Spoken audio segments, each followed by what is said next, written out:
This is CBC Here and Now.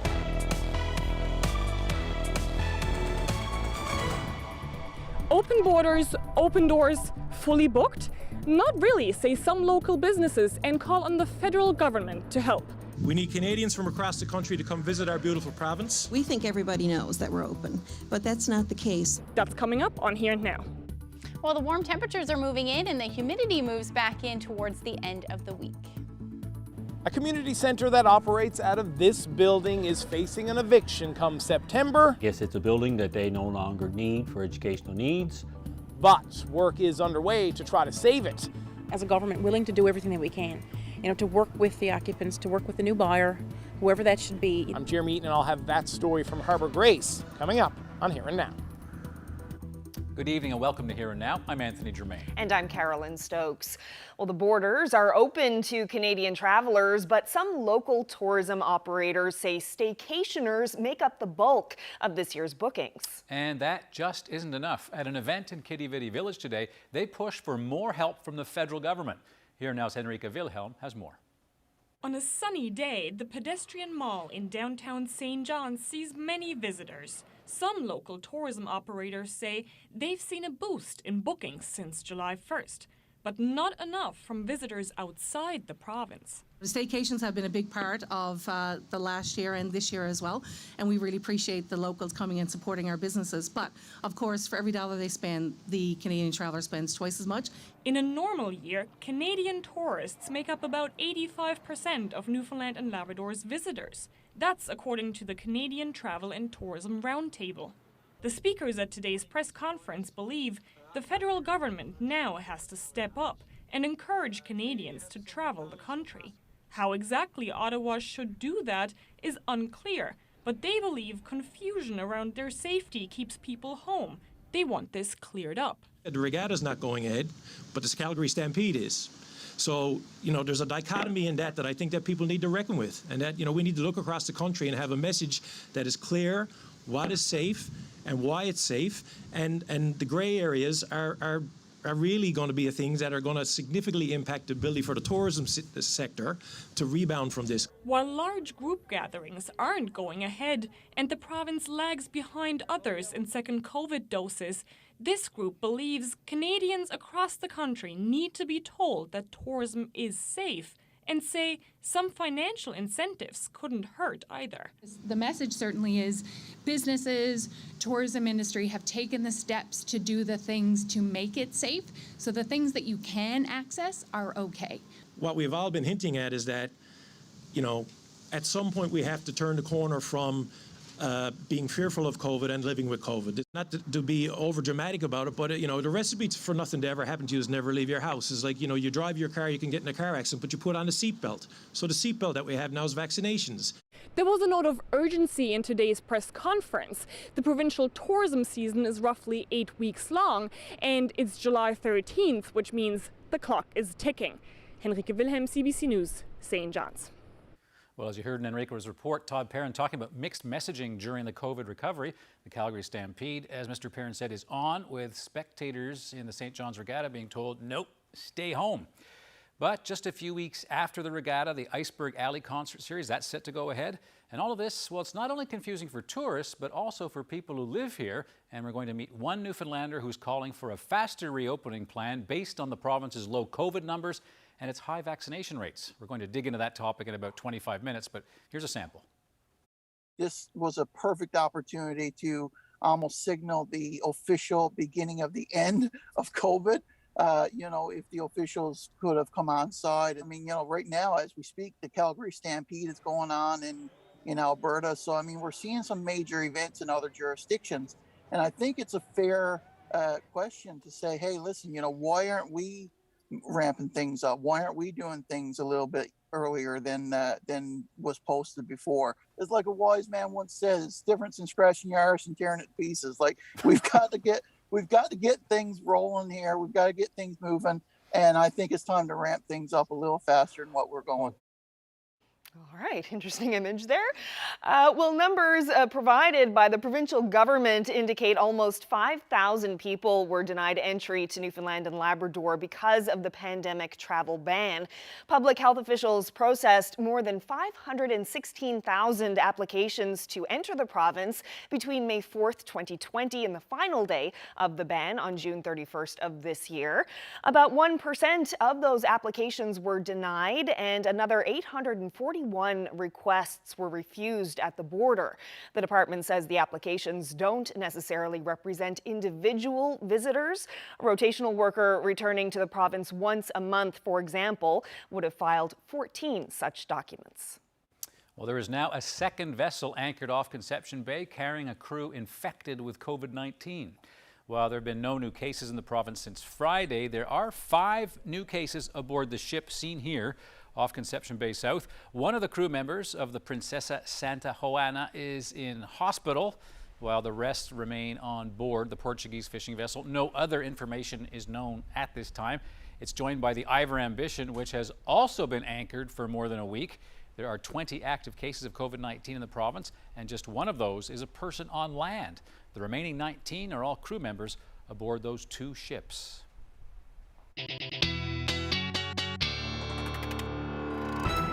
Boy, was it windy today, certainly here in the east. Those winds gusting upwards of 70, even 74 kilometers per hour was the top gust today in Bonavista. And then we saw those winds gusting upwards of about 30 to 40 kilometers for parts of Labrador. So taking a look at that, the winds are starting to ease off now. We're gusting at about 35 kilometers per hour for St. John's at the moment. And as we head through the next couple of hours, we're going to see those winds drop right down. And you see that wind shift? We're going from northerlies, which is why we've been seeing those colder temperatures in the east, to westerlies. And that will set the stage for a lovely day tomorrow. We've got that heat moving in. I'll get into all of the details when I come back. Thanks, Ashley. Well, Prime Minister Justin Trudeau has expressed sorrow over another tragic discovery near a former residential school. My heart breaks for the Penelakut tribe and for all Indigenous communities across Canada. I recognize these findings only deepen the pain that families, survivors, and all Indigenous peoples and communities are already feeling. To members of the Penelakut tribe, we are here for you. We cannot bring back those who were lost, but we can and we will continue to tell the truth. Well, yesterday, the Penelakut tribe in southern interior BC says it found more than 160 unmarked graves. The Kuper Island Residential School operated from 1890 to the 1970s. It follows other similar recent findings linked to former schools in BC and Saskatchewan. A 24-hour national crisis line is available for former students and survivors affected by these reports. And CBC would like to hear from you. We have a new Indigenous-led team investigating the impacts and harms caused by residential schools. If you have information, tips, or something you want to share, please email us. The address is wherearethe@cbc.ca.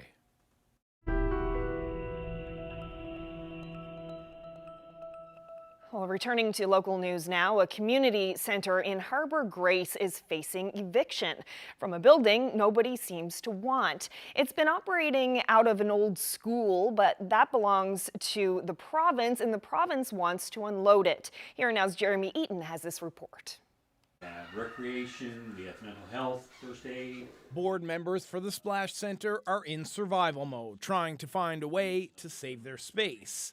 This building belongs to the English School District, and it's looking to unload, meaning all the programs and services offered here may have to move too. Our core mandate is the 12 to 18-year-old. We operate as a drop-in center, we do tutoring, we provide meals, we provide recreation, we provide mental health activities and support to our youth. So this is Communities Against Violence's regional head office here. It's also the home to a number of groups like the local Legion, Communities Against Violence office, and a few Eastern Health programs like a breastfeeding clinic. All of these groups will be looking for a new location come September 17th. Now, the building needs work, like repairs to a leaky roof. It's my understanding now, based on the back and forth, that government has offered to come to the table to repair this building, to put up the $350,000 plus that's offered by the Department of Education through the school district, and then gift the facility. The province pays about $70,000 a year to keep the building going. The Splash Center says it's covering most of that already, and it's willing to pay more, but it isn't in a position to take it over. We are a volunteer organization, and we are primarily interested in providing services to our young people. We are, I guess, not at a point where we can assume the legal liability that comes with owning a building. Another option, the town could take ownership, but the mayor says Harbour Grace isn't in the financial position to do so. The mayor and local MHA both praise the center's programming and the people who make it happen. However, neither municipal nor provincial governments want it. We are certainly, as a government, willing to do everything that we can, to work with the occupants, to work with the new buyer, whoever that should be, to keep these programs where they are. There certainly is that desire, but we obviously have to reach that balance. We want the Splash Center to survive. We want it to grow as it has grown in the last 20 years because we need to service the needs of our youth in this region. And the only reason that we're doing this is because our youth are important to us. The hope here is that something will change or someone will step up to ensure this won't be the last summer for the Splash Center. Jeremy Eaton, CBC News, Harbour Grace. Well, to some interesting science now. Researchers have tracked a great white shark in the waters off of St. John's. The young female, who scientists call Helena, was first tagged back in 2019. Back then, she was just 4 meters long, just 4 meters long. Helena's covered a lot of ground since then, from South Carolina to Newfoundland, down to the Gulf of Mexico, and back again. O-Search, that's the group tracking her, says Helena's likely here for the food, bulking up in preparation for getting pregnant next year. Seem to know a lot about her. Scientists still don't know a lot about these sharks in general, though, especially how they mate. And they hope to learn more from Helena. O-Search says the Avalon is about as far north as the sharks like to travel. And we just did the full exam on her. They are finishing. Amazing creatures. Now, from the cool waters of the North Atlantic to the hot sun of Labrador West. If you've been paying attention to Ashley's forecast of late, you know that Labrador has been a hot spot so far this summer. And this week, the heat came back. Our video producer, Daryl Dinn, spoke to some people about working in the heat and some kids about how to beat it.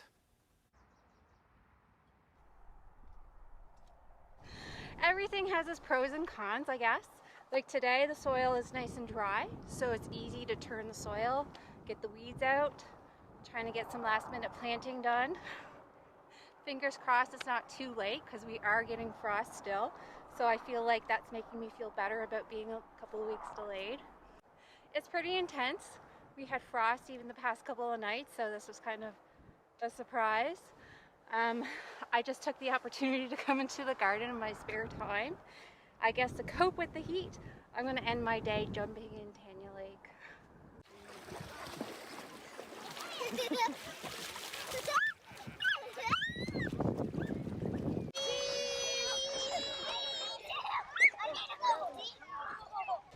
Madison, what have you been doing to keep cool? Just on my pool noodle and in the cold water.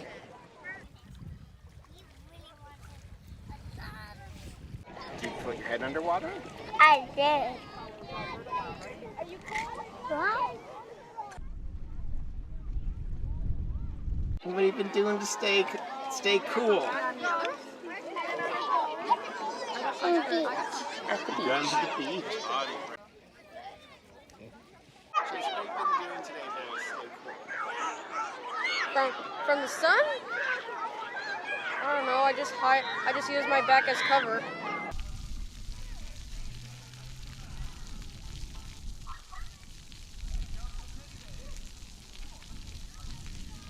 Here comes the teddy bear. Come on, let's dance like a teddy bear. Teddy bear, turn around. My teddy bear's name is Rabbit. Oh, that's a nice name. Snacks. Teddy bear. Oh, a teddy bear.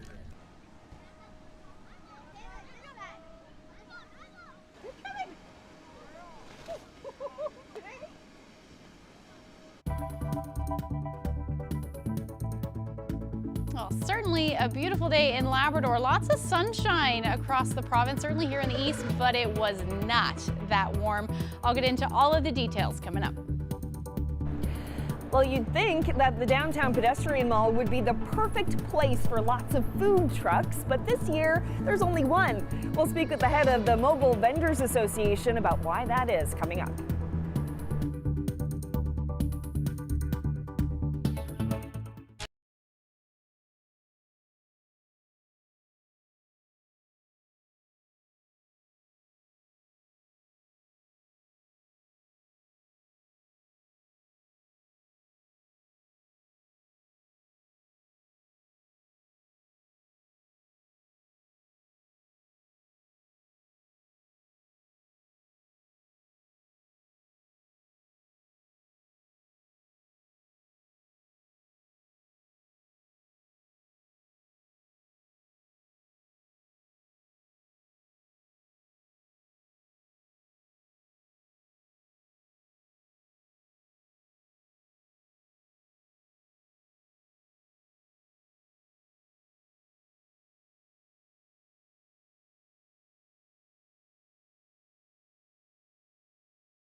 Well, just before the break, Ashley, we saw how folks in Labrador are beating the heat. The temperatures up there are sweltering. Yes, it is a hot one up there today. 27 degrees in Lab City, which is where that was taken.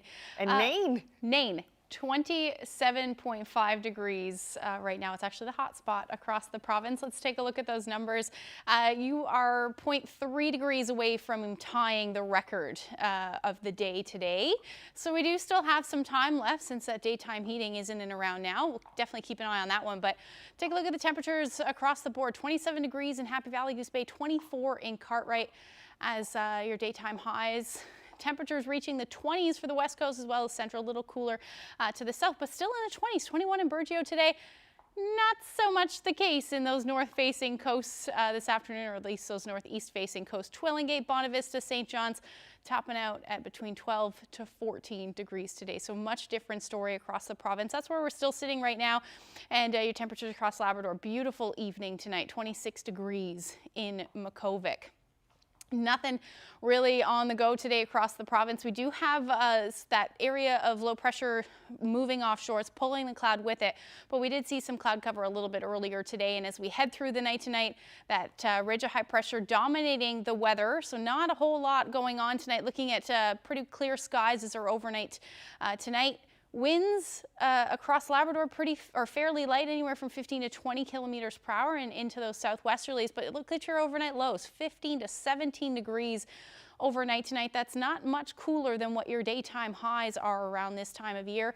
And then as far as the island goes, dipping into 8 to 11 degrees is the overnight lows. And like I mentioned a little bit earlier, the winds will finally ease. They'll drop off pretty much over the next couple of hours and then sit around 15 to 20 kilometers per hour as the overnight goes on.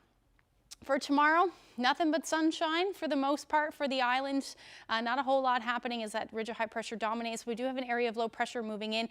That's going to bring some cloud cover as the day goes on for Lab City, and you're going to see that chance of showers in the afternoon. And that chance of showers will spread towards central Labrador as you get into the evening hours, and then eventually we'll see some increasing cloud for the west coast. And then maybe even a few showers with that as we get into the evening hours and overnight. And you'll see those showers spread across the big land as well as you get into the early morning hours on Thursday.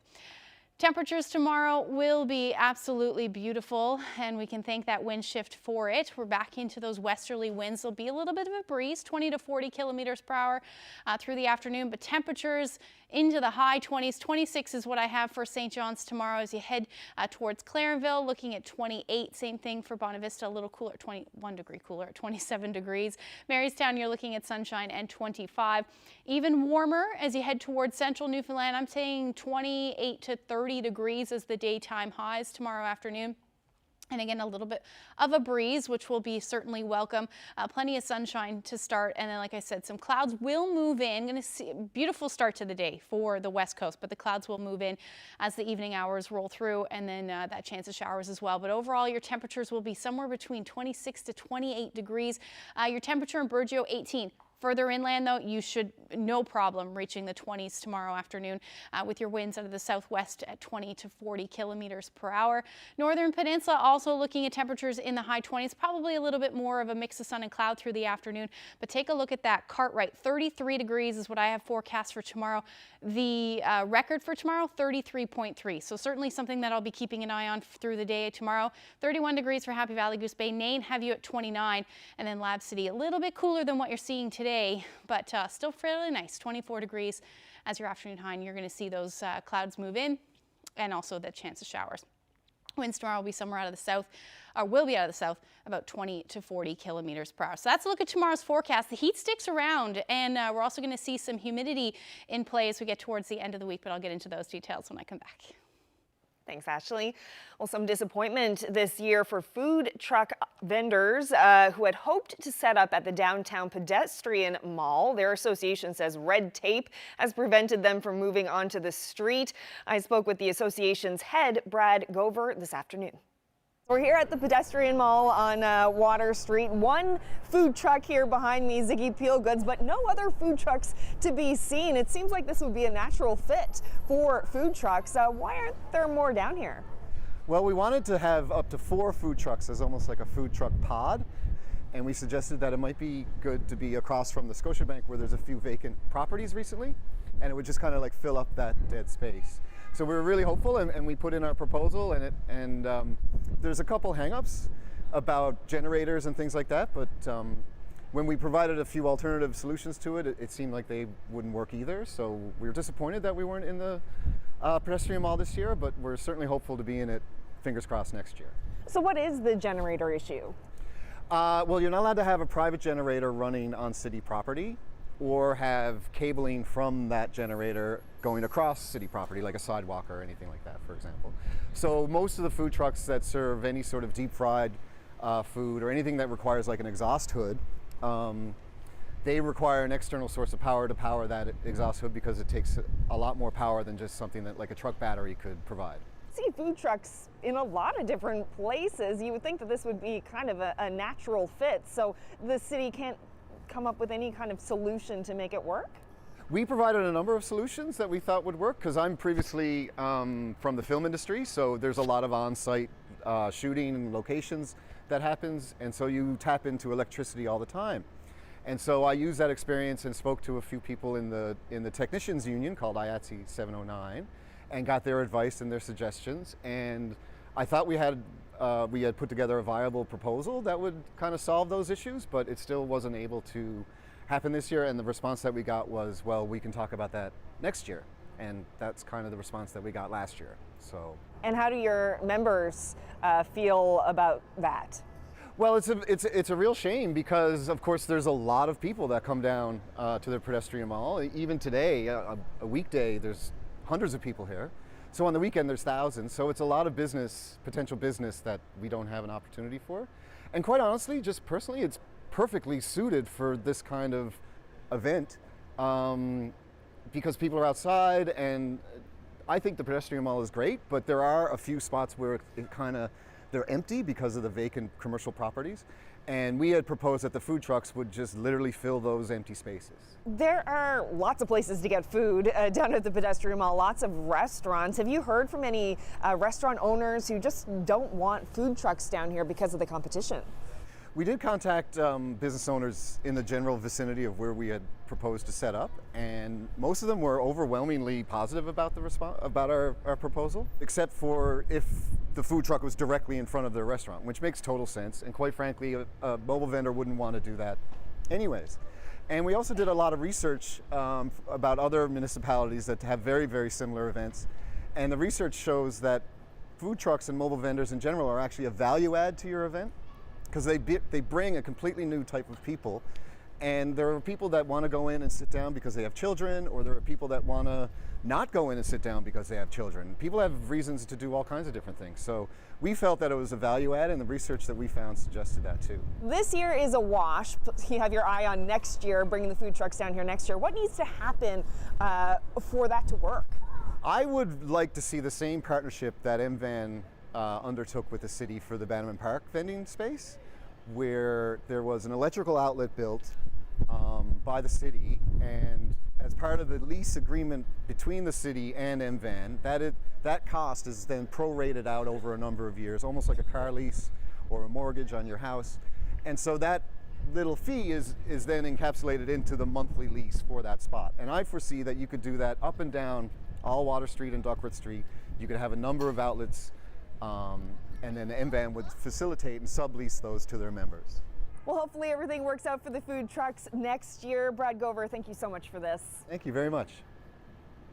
Now, if you're wondering why that Ziggy Peel Goods is permitted on the street while other food trucks are not, Gover says it's because Ziggy's was already established in that location prior to the mall opening and has a power source that's approved by the city.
Welcome back to Here Now, where here we are pondside at the boathouse for the Royal St. John's Regatta. Going to get some follow-up to yesterday's announcement with Bradley Power. So Bradley, what's the reaction been like? It has been mixed reaction, Anthony, is the best way to put it. We have a lot of people very supportive, because of the safety aspect. We have others who would like a long weekend and have not been so supportive. So it's been mixed for sure. Well, on the long weekend thing, I know that you've argued that it's tradition to keep it on the Wednesday and make the decision that morning depending on the weather. But given that nobody's allowed to actually come here, Brad, why not move it to a Friday or a Monday, give everybody a long weekend? Yep. It's an excellent question, and it's one that I'm really happy to answer. The fact of the matter is we do anticipate a crowd will show up here at Kitty Vitty Lake. It's the reason we're bringing in a crowd control plan for Regatta Day. It will be nowhere near the crowds that we would see at a regular regatta, which would on average between anywhere 30 to 50,000 people throughout the day. We're still anticipating a couple of thousand are going to make their way to Kitty Vitty Lake, whether they're family members or just people walking the lake to have a look, or wanting to drive by and just get a glimpse of the races. So we assessed the risk associated with a weekend race, a Monday race, a Wednesday race, and a Friday race. And we came to the conclusion with our partners that the safest approach would be Wednesday. That's because we do anticipate on a long weekend people have more of an inclination to travel, especially those that might drop into the city to do a bit of shopping. They would be inclined to drop down and have a quick look and think that that's as innocent as can be. However, 5,000 people dropping down for a quick look could be a big issue for us. I guess the weather, though, is still dependent on the call, which has, when everybody's coming here, I think it's part of that regatta roulette that everybody finds kind of charming. But in this instance, you mentioned it was tradition, but the regatta has evolved over time, right? I mean, it used to be held over 3 days. Absolutely. There was sailing and rowing, now there's just rowing. So why not, make a pandemic adjustment and just tell them, you know what? Here's your day off on Friday. Yep. No, it's a fair question you ask. There's no doubt about that. But again, our motto is let the races be governed by tradition. We had a year last year, the first time in 80, that our continual racing was interrupted. We don't want that interrupted anymore. This is a very unique event to this province. It is the biggest event in our province, and having it on the Wednesday is what makes it so appealing. I do recognize the fact that yes, there's no concessionaires, there's nothing really to cause the holiday to be needed, but there is a legislation that every municipality chooses a municipal holiday throughout the year. It just so happens that here in St. John's it's on the first Wednesday in August. Last year it was changed because everything was shut down, and we supported the city in making that decision. But after speaking to our partners this year, and on the heels of tradition, we want to try to carry this forward the same way we have every other year. Our best case scenario is we're going to see a couple of thousand people around the lake on that day. We're doing our best with the crowd control plans to make sure that we can address those crowds, but we do feel as a committee and all the planners that we would get bigger crowds on a weekend or another day. So what do you make as a final question of the criticism that you mentioned municipalities decide on the civic holiday or on a holiday, but in this case it's it's a few members of your committee, right? It's not an elected government. That's right. And you're going to tell us when we can have a day off? And there are no races going on. I mean, do you think it's a bit elitist? So there are races going on, right? There is a regatta being held. I don't think it's elitist, Anthony. I think we should look at the regatta, the 200-year-old event that we own here in Newfoundland and Labrador, as a unique opportunity. We have a holiday in the middle of the week. Nobody else has that. I think we should grasp the fact that our tradition is very special to us. What we have here we should be very, very proud of. I know there's a lot of people very upset that we can't have the concessionaires and vendors this year, and I feel with them. I really feel for them. But at the end of the day, we're going to try to protect this organization and our history as much as we can, and by holding it on this Wednesday, that's a big part of maintaining that tradition. Again, we had the support of our partners in terms of public health and the city as well. So it's tradition, but more importantly, we feel there'll be less people on a Wednesday than a long weekend. All right, well, let's hope next year we can all get together in this wonderful venue and enjoy the food and the whole festivity. Brad, thanks a lot. My pleasure, my pleasure. Well, as Bradley Power mentioned, there won't be any big crowds around Kitty Vitty this year. Out of an abundance of caution, the committee is saying stay home. Now, while the regatta is often seen as a major townie event, an observer on the other side of the overpass says the decision is worrisome. Rudy Norman joins me from his car in Burlington. So, Rudy, what was your reaction to the regatta news? Hey, Anthony. Honestly, I wasn't shocked by it. I was a little disappointed, but I mean, we came to expect it with the reopening plan that the government announced, and we know that this is all part of it, I guess. But for me, I mean, I guess I was cautiously optimistic that we were going to see some changes, at least in this event. I mean, the regatta, even for us here around the Bay, we know that, the regatta is a major event, not just for St. John's, but here in the province as well. People love to attend it, and it's a staple for, hundreds of years here. And for me, I guess I was just in the back of my mind hopeful that this was a perfect opportunity to almost signal the official beginning of the end of COVID. If the officials could have come on side and said, hey, look, we're doing good here. Newfoundland's been doing well case-wise, and we're doing fairly well vaccination-wise. Maybe we can move up some of these dates here and get things rolling a little faster like some other jurisdictions are doing. So unfortunately, that wasn't the case, I guess. And here we are now. We're stuck watching the races on television. Now, you mentioned some other jurisdictions. Are there particular other matters going on in different jurisdictions or provinces that pop to mind when you talk about this? Yeah, I mean, I don't think it's any big secret that Newfoundland and Labrador has seemingly been pretty cautious and pretty conservative when it comes to our COVID regulations. And I mean, that's kind of a sacred cow for a lot of people here now, because if you criticize that, then you're kind of demonized, I guess, in some way, because our cases have been down. We have been doing very well, and that's great, and I'm not negating that, but at some point, we've got to ask ourselves, when are we going to see some of the changes? Like, I mean, we're seeing some mask mandates lifted in other provinces like PEI and BC and out west and stuff. And then, I mean, right now, as we speak, the Calgary Stampede is going on in Alberta. So, I mean, we're seeing some major events in other jurisdictions. And I think it's a fair question to say, hey, listen, why aren't we ramping things up? Why aren't we doing things a little bit earlier than was posted before, like some of the other jurisdictions are doing? And I don't think that's to say anything against the officials who have done an incredible job and whatnot, but I mean, for me, I would just like to see some more answers when it comes to when are we going to get that normalcy back, because I mean, there's a lot going on and a lot riding on this, and people want to get some sense of normalcy back in their lives. As you probably know, Iceberg Alley, a lot of people packed into tents for concerts. That's a go for September. Maybe some other events are going to fall into place as well. And you had your own event, right, that you were hoping to get to? Yeah, I mean, and I was looking at the reopening plan yesterday, and it's kind of really concerning me here now, because I actually got tickets for a concert. I'm a big James Taylor fan, so I got tickets in Christmas in 2019, which seems like an eon ago. But I mean, I've been looking forward to that concert. It was supposed to be last year. It got canceled. Obviously, it got pushed to this year. So he's supposed to be in St. John's at Mile 1, I believe, on September 10th. To be honest with you, Anthony, I'm looking at it now and I'm thinking, you know what, this probably isn't going to happen either, because I think September the 15th is the date for the final stage of Together Again.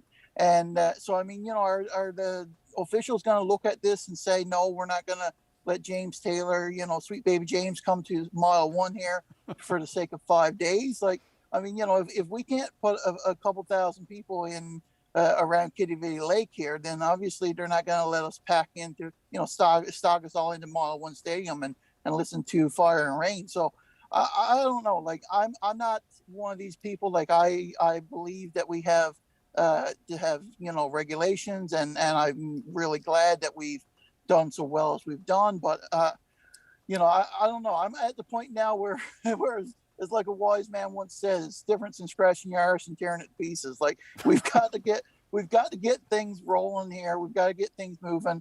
And I think it's time to ramp things up a little faster than what we're going. Okay, well, that's certainly one way of putting it. Listen, I hope that you get to see James Taylor. Thanks a lot for your thoughts this evening. I hope so too. Thanks. Have a great day. All right. All right, so what do you think? Should the regatta remain on Wednesday if no spectators are allowed, or should we have a long weekend this year instead? And what about the province's reopening plan? Is it all too slow? Well, you can share your thoughts with us. Send us an email at hereandnow.nl@cbc.ca. And you can also send us a tweet at CBCNL. Either we're going to hike the East Coast Trail, a good portion of it, or we're going to go to Gross Morin National Park and be there for at least a week to do all the trails there. Keeping fit and having fun in Newfoundland. Hal Johnson is island bound. That's ahead.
Welcome back. Well, for some people across the country, the charm of sticking close to home is pretty well worn off. So with restrictions easing, people are eager to get out there and start hitting their big bucket list destinations. Yes, one out-of-province couple planning to travel here in the coming months may look familiar to you. They're all about staying fit and having fun. CBC's Chrissy Holmes reached Hal Johnson at, where else? His home gym. Body Break with Hal Johnson and Joanne McLeod. Hal Johnson, word on the internet is that Newfoundland and Labrador is on your travel bucket list this year. What is the plan? Well, our plans are kind of up in the air. to what we're going to do. We have one of two choices. Either we're going to hike the East Coast Trail, a good portion of it, or we're going to go to Gross Morin National Park and be there for at least a week to do all the trails there. So we're trying to, that's going to be our first trip, since COVID. So we're, Newfoundland is definitely on my list of things I'm going to do, and it's going to be the first thing that we do, absolutely. Why is it so important for you to make Newfoundland and Labrador your first trip post-COVID out the gate? Our next trip was supposed to be to Iceland, to hike Iceland, and I was, we were talking to Joanne, and we said, well, why don't we just stay home, and where would you want to go? And Newfoundland was at the top of the list, and I've wanted to do the East Coast Trail for many years.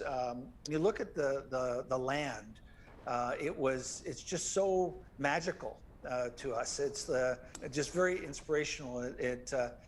I've hiked Ireland and the coasts, the west coast of Ireland. We went through there and through the Ring of Kerry, and we look at how beautiful that was, and we say, well, we have this right in our own country as well. And so I definitely want to do that. And I got to. It's interesting. I posted up on the East Coast Trail just a question that I want to come out and get some little bit more information. And so many people were welcoming and saying, oh, and so much. They're so nice, and we had some great information from different people. One gentleman said, start in the south and go north because you'll have the sun at your back and the wind at your back for most of that. And so I thought that was great advice. And this actually trip is I had a knee replacement done in January, and so this will be my first real push. And so it was kind of one of those things that I had set a goal, and my goal was I want to have a big hike under my belt, and so I can get back, get my knee back in the game. So as I said, we're trying to flip between the two. Not sure which one we're going to do right now. It's kind of 50-50 at this point, but we're definitely going in the next 2 years going to do both. So it's if we don't do a Gross Morin this year, we'll do it next year. So stoked to hear it. Joanne is coming with you. I feel like a lot of the audience has really gotten to know you and Joanne like in a lot of different ways in this last year. And we've just got so much more insight on your experience and even the origins where Body Break came from. I guess it was about a year ago when you've told that story and how it was connected to your experiences with racism. We never really talked about it very much, kind of the behind the scenes of how things got started. We didn't really see a need to. And then when George Floyd was murdered, I felt I just wanted to talk a little bit about it. You think that Body Break was started because of fitness. Well, it wasn't. It was started to combat racism. It happened back in April of 1988. And I wanted to be a sports reporter, and I went to TSN, and they were very open to see me. I went in and submitted my tape. They loved it. He got the job, but only briefly. At 2 o'clock that afternoon, I got a phone call, and he said, sorry, but because they already have a black reporter, they don't want to have two black reporters. Johnson didn't get mad, he got inspired. Eventually, he and McLeod came up with Body Break, an inclusive fitness program for Canadians of all races and backgrounds. They pitched it to TSN, who said this. The problem is you're black and the young lady, I remember him saying, the young lady is white. And so we don't think the Canadian public is ready for a black and white couple together. I was overwhelmed with the interest that people took in it, and I really didn't think much about doing it. I literally did it in one, just talked to camera for 4.5 minutes, told the story, and I really didn't know what I was going to say as I was doing it. So I think people saw the genuineness of it in terms of it was not produced in any respect. But it was something that they didn't really realize the origins of the show, why Body Break got started, and then all of the things, the pitfalls, the things that we had to face as we went through it, But I think hopefully people will pull from it that, there's always a way. And that was one thing my dad taught me, is that there's always a way, no matter how hard things might be, there's a way around it. I look at adversity as simply, it's just something to jump over to get to my end goal. It's not really there. Like, I've always had this idea, there's always a way around things. There's always a way you can make something happen. So that's kind of how I've approached it basically all my life. So we've had a lot of different examples, a lot of things that have happened to us. Started in 1988, which boy, has so many things changed since then. One thing that has changed, Hal, it is really hard to get matching tracksuits. I mean, is that a problem for you right now? Well, it's never been a problem for me, but it's been a problem for Joanne over the years, because whatever tracksuits we get, they're male tracksuits that she has to wear. So she's always complained that because they don't make a female tracksuit big enough to fit me, and so she goes with the unisex look. She's never been pleased because they don't fit her right. And one of the things that one of our philosophies of the show was, we always wanted to be very colorful, to kind of give you that happiness in a sense. That's what we want to be: colorful, happy. And that was kind of our thought process, why we wanted to. I guess they stood out, and people think of our tracksuits as retro kind of thing that we wore for many, many years. Listen, we're so excited for your journey out here. Before we go, do you mind giving us the line? Well, until next time, keep fit and have fun. Hal Johnson, thank you so much. My pleasure.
time for a look at the long range. You've been talking a lot about the heat that's coming for Labrador and stuff. How are things looking as we get later on in the week? Yeah, so we're going to see this heat stick around for the most part for parts of the island as well as parts of Labrador as well, but things are going to start to get a little bit unsettled, certainly as we get into Thursday. Let's take a look at that now. I mentioned that risk of thunderstorms yesterday, still looking like there's a pretty good setup for it, but it's the timing that's going to make the difference. A little bit of a trough rolling through, which could spark some thunderstorms on the west coast as we get into Thursday. And then as far as Labrador goes, things are going to stay unsettled. So you're looking at the chance of showers through the day. Clouds will be on the increase for the central areas of the island as well as the eastern portion as we get into the afternoon, so we will see some clouds roll through. Another area of low pressure will move in for Friday, keeping things unsettled for you across Labrador, and also the chance of some showers again for the west and south coast through the day on Friday. So certainly something to keep an eye on after that. It's looking like fairly nice for your Saturday, maybe a few clouds in the mix, but overall a fairly nice day. Temperatures on Thursday, there's that heat again. So 25 to 28 degrees through parts of central. The south coast temperatures are going to be a little cooler just because we're going to see those showers through the day. So around 16 degrees for Port aux Basques along the south coast as well. Likely going to see some areas of some fog. And then as far as Labrador goes, you're going to say goodbye to those mild temperatures for Nain. So back down to 13 degrees as the afternoon high, but staying in the 20s again for Happy Valley Goose Bay. 27 degrees will be your temperature. And then as we get into Friday, those temperatures will dip a little bit, but still into the 20s. So 22 degrees for you. For Happy Valley Goose Bay, and then across the island back up again. So 28, 29 degrees, even reaching the 30-degree mark, it looks like, through parts of central. And that rain, though, along the west coast as we go through the afternoon. As far as temperatures go for St. John's and eastern Newfoundland, pretty beautiful. As we get into Sunday, though, a little bit of a dip in temperature. Still have them in the 20s at this point, but the chance of showers will stick around as well on Sunday. As you head towards central and western Newfoundland, a little bit more gray skies. Temperatures will stay mild through central into Saturday, but then dip as we get into Sunday with those temperatures in the low 20s. For eastern Labrador, for Saturday, looking like some showers, but Sunday will clear out. Look at that, back up to 26 degrees as a daytime high. And then for Lab West, you're looking at your temperature in and around the mid-20s. So beautiful, but overnight lows are going to start to dip. Wanted to share this photo. This is Caden Capelin fishing in Middle Cove. Great shot there, Michelle. If you have any weather photos to share with us, send them to nlphotos@cbc.ca. Yep, that foggy weather Capelin seem to like. That's right. When they roll. Capelin weather. Nice shot. Lots of fun with the kids, too. Mm-hmm. Great. Well, that's it for us tonight. Thank you so much, everyone, for joining us. Just checking social media. Lots of stuff about scratching from our show tonight. One for the record books. That was an interesting quote on tonight's show, that's for sure. And I'm sure we'll get some feedback on the regatta and whether it should be a long weekend and all that. So have a good one. Yeah. Good night, everyone. Good night.